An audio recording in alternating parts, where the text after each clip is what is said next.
താമരശ്ശേരിയിലെ 10ാം ക്ലാസ്സുകാരൻ മുഹമ്മദ് ഷഹബാസിനെ കൊലപ്പെടുത്തിയ കേസിൽ കുറ്റാരോപിതരായ 4 വിദ്യാർത്ഥികളുടെ പരീക്ഷാഫലം തടഞ്ഞുവെച്ച നടപടിക്കെതിരെ ഹൈക്കോടതി.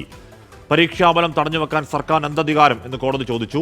ഫലം പ്രസിദ്ധീകരിച്ചില്ലെങ്കിൽ കുറ്റകരമായ അനാസ്ഥ എന്ന് കണക്കാക്കുമെന്നും ഹൈക്കോടതി വ്യക്തമാക്കി. എസ് ശ്രീകാന്ത് വിവരങ്ങൾ വച്ചിരുന്നു. ശ്രീകാന്ത്, ഈ ജുവനൈൽ ജസ്റ്റിസ് ബാലാവകാശങ്ങൾ എന്നതിന്റെ അടിസ്ഥാനത്തിലാണോ, എന്നതിന് വെളിച്ചത്തിലാണോ ഹൈക്കോടതിയുടെ ആ വിമർശനങ്ങൾ? എന്താണ് ഹൈക്കോടതി അത്ര രൂക്ഷമായ ഒരു പ്രതികരണം നടത്താൻ ഇടയാക്കുന്ന പശ്ചാത്തലം? ശ്രീകാന്ത്.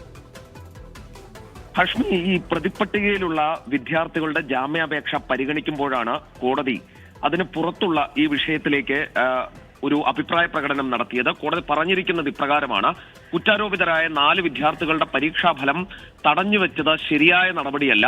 വിദ്യാർത്ഥികളുടെ പരീക്ഷാഫലം എങ്ങനെ തടഞ്ഞുവെക്കാനാകും എന്ന് ഹൈക്കോടതി ചോദിക്കുന്നു. സർക്കാരിന് ഇതിന് എന്ത് അധികാരമുണ്ടെന്ന് കോടതി ചോദിക്കുന്നു. കുറ്റകൃത്യവും പരീക്ഷാഫലവും തമ്മിൽ ബന്ധമില്ലല്ലോ എന്നും കോടതി പറയുന്നു. ഫലം പ്രസിദ്ധീകരിക്കാൻ നേരത്തെ ബാലാവകാശ കമ്മീഷന്റെ നിർദ്ദേശമുണ്ടായിരുന്നു, പക്ഷെ അത് പാലിക്കാത്തത് എന്താണ് എന്നും കോടതി ചോദിച്ചു. 4 വിദ്യാർത്ഥികളുടെ പരീക്ഷാ ഫലം പ്രസിദ്ധീകരിക്കാത്ത നടപടി ആശ്ചര്യകരമാണെന്നും അത് പ്രസിദ്ധീകരിച്ചില്ലെങ്കിൽ കുറ്റകരമായ അനാസ്ഥയെ കണക്കാക്കുമെന്നും ഇപ്പോൾ കോടതി പറഞ്ഞിട്ടുണ്ട്. സർക്കാർ യോഗം കൂടി തീരുമാനമെടുക്കാൻ എന്തിനാണ് വൈകുന്നതെന്നും കോടതി ചോദിച്ചു.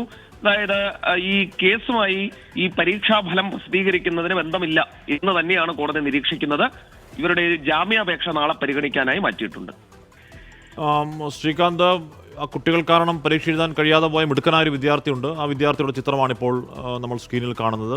സ്വാഭാവികമായും ആ കുടുംബത്തിന്റെ വികാരം, അവരുടെ മകന് പരീക്ഷ എഴുതാൻ സമ്മതിക്കാതെ കൊന്നുകളഞ്ഞ എന്ന ആരോപണമുള്ള കുട്ടികളെ പരീക്ഷ എഴുതിപ്പിക്കരുതെന്നുള്ളത് പരീക്ഷ എഴുതി. അതിനുശേഷം വീട്ടുകാരുടെ കൂടി ആവശ്യമായിരുന്നു ആ പരീക്ഷാഫലം തടയണം എന്നത്. ശ്രീകാന്ത്.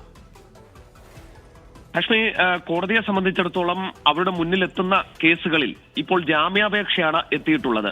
അതിൽ സാങ്കേതികമായി സംസ്ഥാന സർക്കാരിന് ഇത്തരത്തിൽ ചെയ്യാൻ കഴിയില്ല എന്നുള്ളതാണ് കോടതി വിലയിരുത്തുന്നത്. സ്വാഭാവികമായും പ്രതിഭാഗം ഈ വിഷയം കോടതിയിൽ ഉന്നയിച്ചിരുന്നു. തങ്ങളുടെ ഈ പരീക്ഷാഫലം തടഞ്ഞു വെച്ചിട്ടുണ്ട് എന്നുള്ള കാര്യം പ്രതിഭാഗം കോടതിയിൽ ഉന്നയിക്കുകയും ചെയ്തിരുന്നു. അതിന്റെ അടിസ്ഥാനത്തിലാണ് കോടതി ഈ കാര്യം പറഞ്ഞിട്ടുള്ളത്. കോടതിയെ സംബന്ധിച്ചിടത്തോളം അതിന്റെ സാങ്കേതികമായ വശങ്ങളാണ് നോക്കുന്നത്. അതിനപ്പുറത്തേക്കുള്ള കാര്യങ്ങൾ കോടതി നോക്കിയിട്ടില്ല.